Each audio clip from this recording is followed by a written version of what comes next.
Hello my friends, in this video I'm going to give you very specific, detailed advice on how to feel and heal from shame. There's some important information in the previous two videos that goes into what shame is, how it exists in us, why it develops, and so on. So go check that out for background. This is just going to be practical details. So I'm going to be outlining a 5-step process that can help you to really feel and heal this wound. Before I jump into that, there's a couple of principles I need to talk about that will lay the foundation. Firstly, it's important to know how not to feel shame. Shame is a very painful emotion, and so naturally when we feel it, it feels like something is wrong and we want to fix it. We don't want to investigate it too closely or go too near it. So we tend to go into our head and we tend to kind of argue with the shame. So we might try and reason with ourselves. It's like if we feel shame around publishing a YouTube video, for example, we're trying to publish a video and we feel this shame come up and it's a resistance that's stopping us from publishing that video. We'll go, oh, but there's, your content is so great. There's no reason why I shouldn't publish this video. No one's going to criticize it really. We try and argue intellectually and come up with a list of reasons why we shouldn't be feeling the emotion that we are feeling. But shame doesn't work this way. Your nervous system does not give a crap what is objectively true or happening out in the real world. It doesn't take any risks. If there's any sense that there could be, you could embarrass yourself or open yourself up to feeling shame, it'll bring that shame up regardless. So these approaches of trying to argue with shame or trying to let it go without actually going anywhere near it, often you hear, in yoga studios, you often hear, just let it go, just breathe it out. You're trying to just let go of that shame, just somehow magically relinquish it. These kinds of approaches don't work either, because what you're doing there in both these cases, you're just resisting the feeling of shame. And whatever you resist persists. So the shame will actually hang on all the more tightly. So any approach you take apart from directly going towards the shame is an unconscious or subtle resistance to that shame, which will actually keep it hanging around for longer. You might be able to feel a little bit better in the short term, like if you go for a sauna and go and do some yoga and you talk to your friend. That'll help you sort of regulate yourself, which can take you out of a shame spiral, which is helpful, but you're not going to heal the shame. It's just going back in its box for a little while. Another principle that's related to this is that the only way out is through. So when it comes to shame, the only way out of that shame is to actually feel it all the way through. It's as simple as that. There's no magic way around or silver bullet that can somehow heal the shame without feeling it. In this sense, letting go is always a welcoming. So letting go of shame is not really a letting go of shame, it's a welcoming, it's a bringing in of shame. Right? It needs to come into us and through us rather than kind of letting it go or pushing it away somehow. And a final principle is that if you're thinking, you're not feeling. So what does it mean to actually feel shame?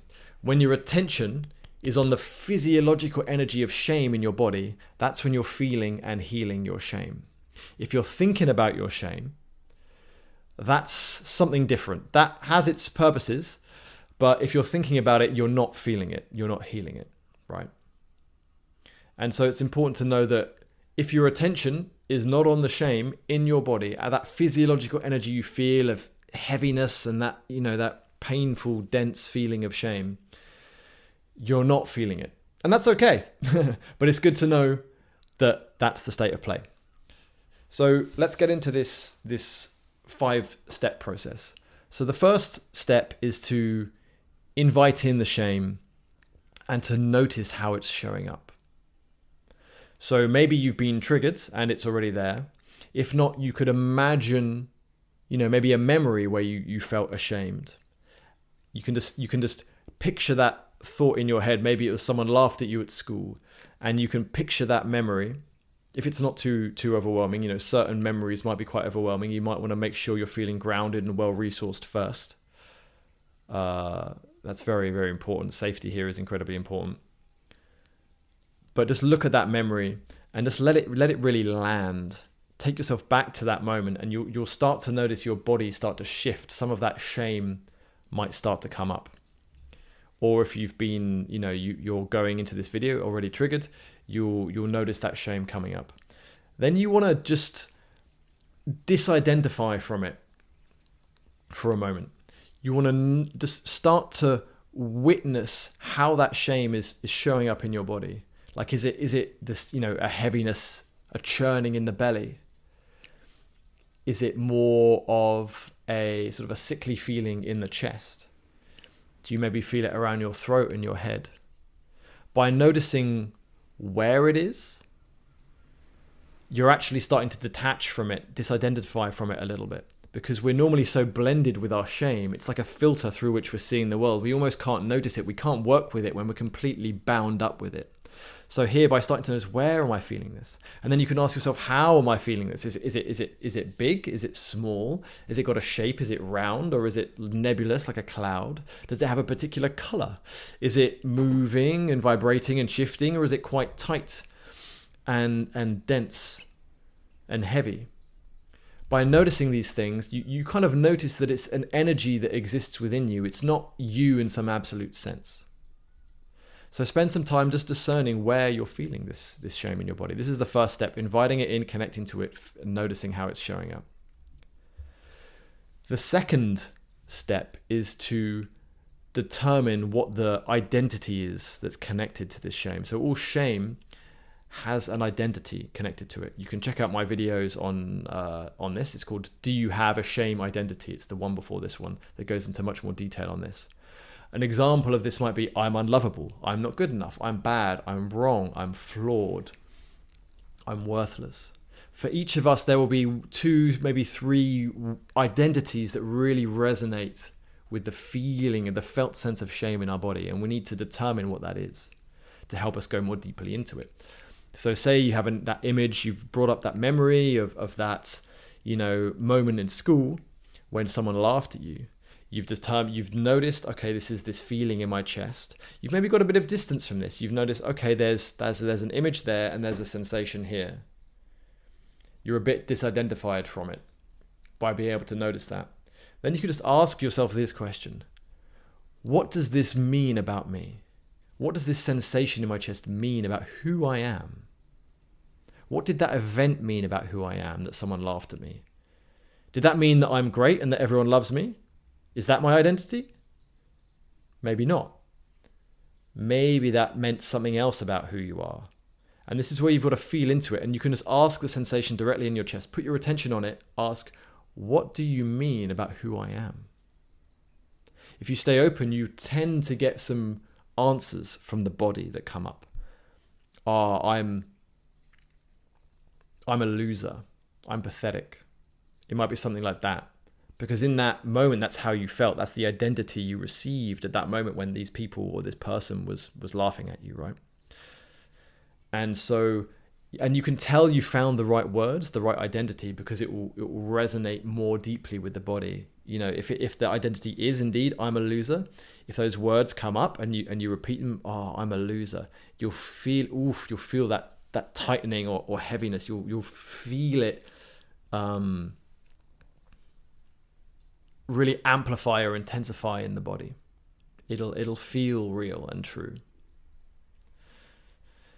And the purpose of this is that, and you'll notice that when you say the words, you almost go more deeply into that shame. It comes up more clearly, which is helpful because we want this shame to arise, right? Because we need to be able to feel it to heal it.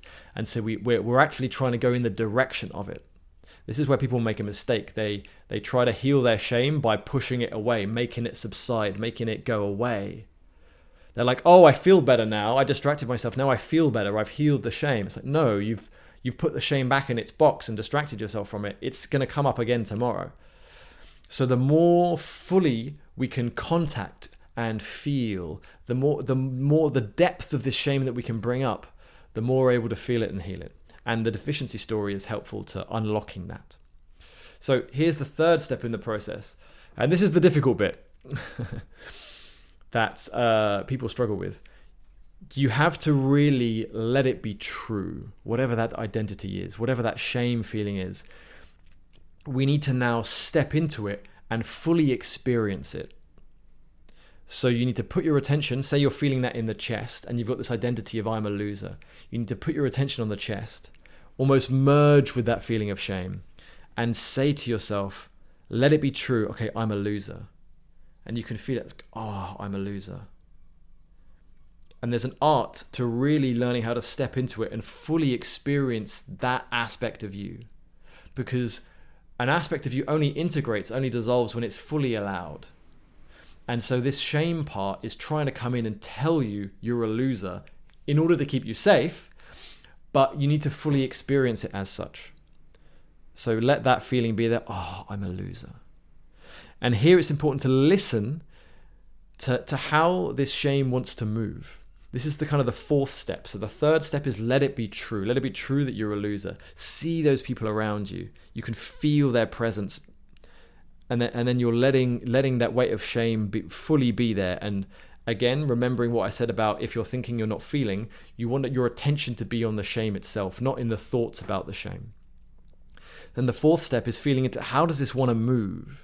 It's letting the physiology of shame come in, because shame wants to move. It wants to, get small, or it wants to curl up. Often you might even want to like curl up on the floor or hide in the corner of the room, or it might want to kind of freeze a little bit. But there's a definite physiology to shame that it can be really, really helpful to step into, because that helps you more fully feel it.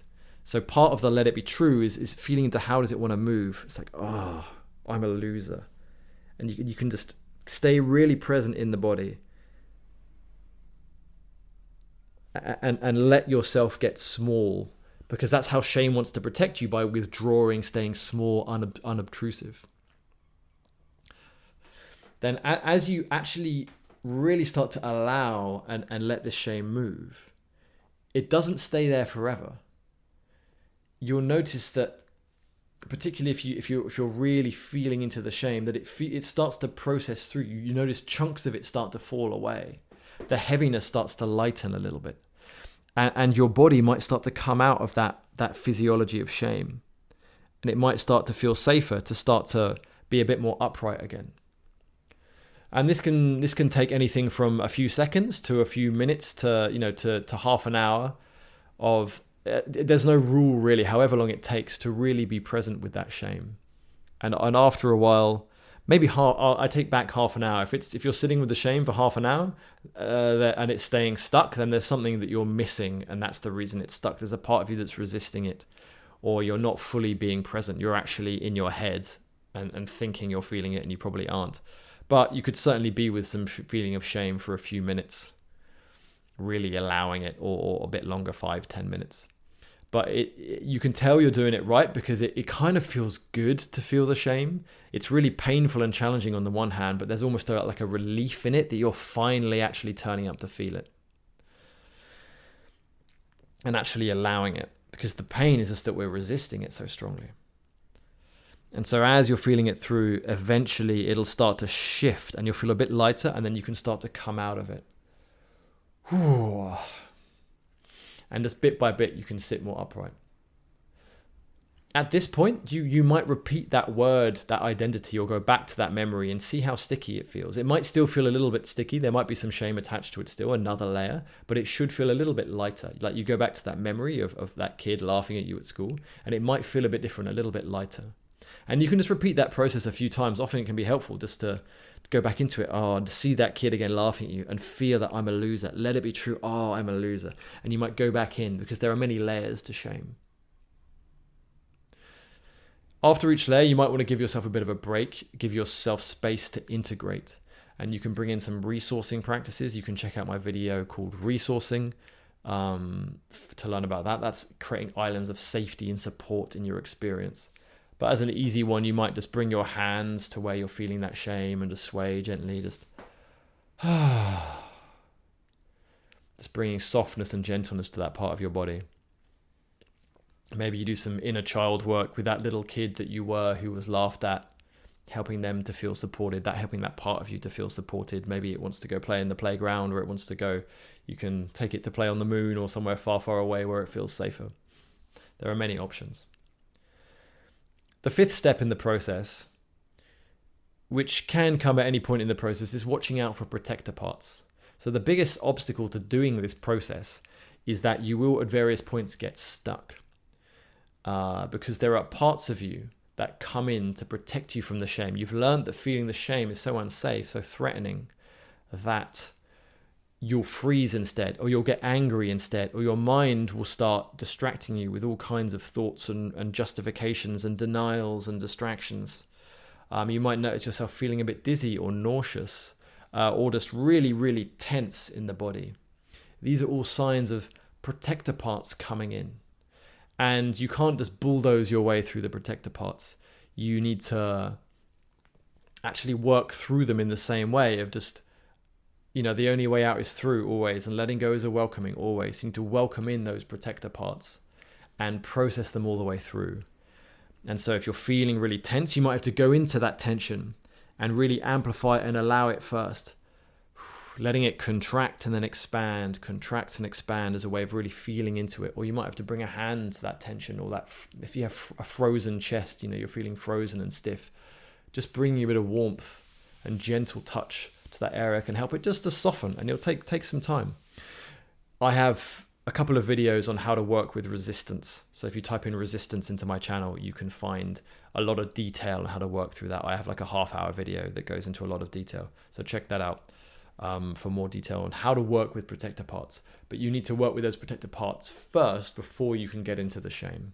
And you may need to go back and forth. You might work with a protector part for a bit, and that gives you some space to work with the shame, and then more protection comes in, and you end up sort of like a pendulum going from the protection into the vulnerability of the shame, and back and forth.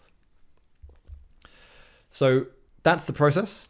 Now, how do you work with triggers in daily life? What I found best is essentially to always do a 180 on whatever's happening. So your mind, say there's a situation at work where you got criticized, a piece of your work got criticized, and you're feeling all kinds of things. You're feeling anxious and angry and ashamed. There's a lot going on. You want to learn to step back from the mind. Don't believe or take the mind's thoughts at face value. What you've got to do is try and get to the shame identity at the root of them.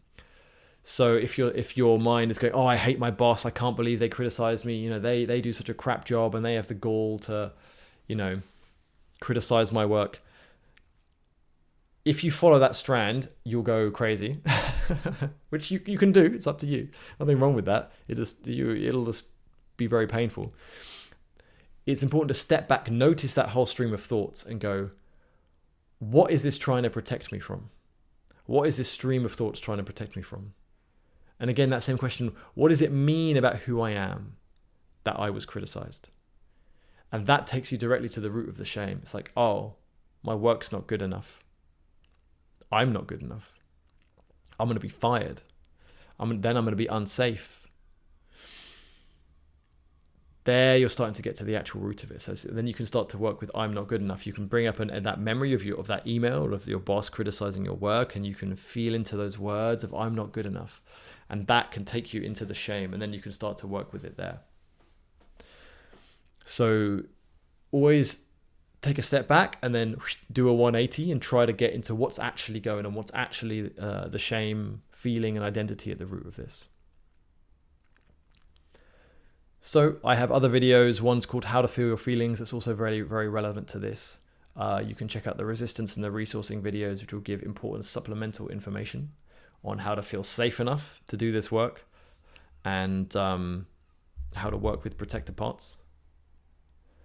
I do work with people one-on-one, so you can check out my website for more details on that. I offer somatic therapy to help people feel their feelings and heal from the emotional pain. I think that's the end of this video. I will see you next time. Goodbye.